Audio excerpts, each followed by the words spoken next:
Hello, everyone. Welcome to Module 3, where we're going to focus on lesson design and planning. I'm excited for this module because we're going to get a chance to move from the theoretical foundations of unit planning into some really practical day-to-day work that will define your teaching practice and the stuff that you've been doing for the last couple of semesters in the program. You've been building your context for learning document, exploring the big ideas, crafting essential questions. Now we're going to get a chance to, I think, get into the heart of what you're going to be doing every day as a teacher, designing lessons that are there to transform student learning. Here's what I want you to understand about your future as educators. The canned curriculum packages, the pre-made lesson plans, the things that are going to be provided by your districts aren't going to be enough. They can't be enough because they weren't designed specifically for your students in your context with your understanding of what you've learned. And one of the things that I think that we don't have enough of a chance to do in this program is to say, okay, this is what I'm given. What do we do next? And so that's the focus of the beginning of this, because you're constantly going to need to be able to adapt, modify, transform lessons, meet your students where they are. And this isn't necessarily a criticism of what's been given to you or what you're building. It's just the reality of responsive teaching.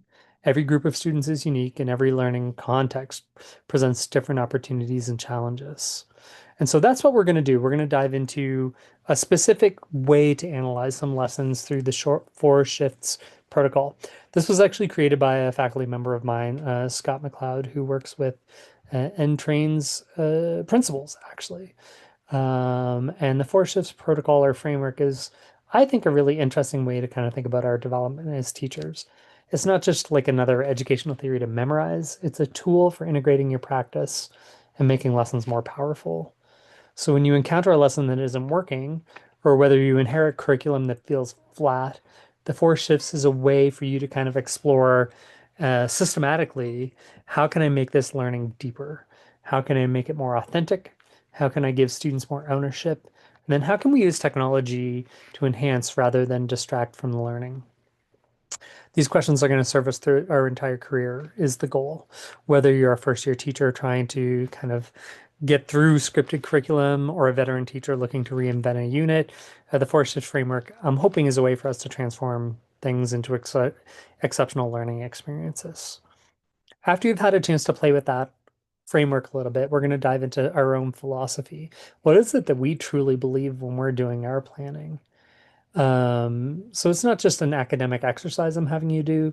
It's about clarifying your non-negotiables as an educator, whether you're under pressure, whether you're kind of under some sort of administrative initiative, or whether you're overwhelmed with everything on your plate. Your philosophy becomes your North Star. So this is a chance for you to kind of go through and explain what are the things that I truly believe. And that's going to be our focus for the first week of this exploration. In the second week, we're going to go back to our small group video chats, and it's going to be a chance for us to connect all of these ideas together. You're not just sharing lessons, you're engaging in the kind of collaborative problem solving that wonderful teachers do throughout their careers. And so this is a chance where you're going to be able to kind of look at some of your own lesson plans together, think about the four shifts protocol, your own philosophy, and be able to just have a nice conversation with your group. And I want you to remember everything that we're creating in this module becomes part of your capstone. But more importantly, developing some of those habits of mind that will help define your teaching practice. Systematic reflection, collaborative learning, student-centered decision making, and just continuous improvement. I'm really excited to see how you apply the four shifts to transform your lessons, read your authentic teaching philosophies, and to witness the collaborative learning that happens in the small group video chats. This is where the rubber meets the road in teacher prep. So let's make these 2 weeks count. Let's create some really wonderful lessons that will shift student learning. And please, as always, reach out if you have any questions. Thanks, folks.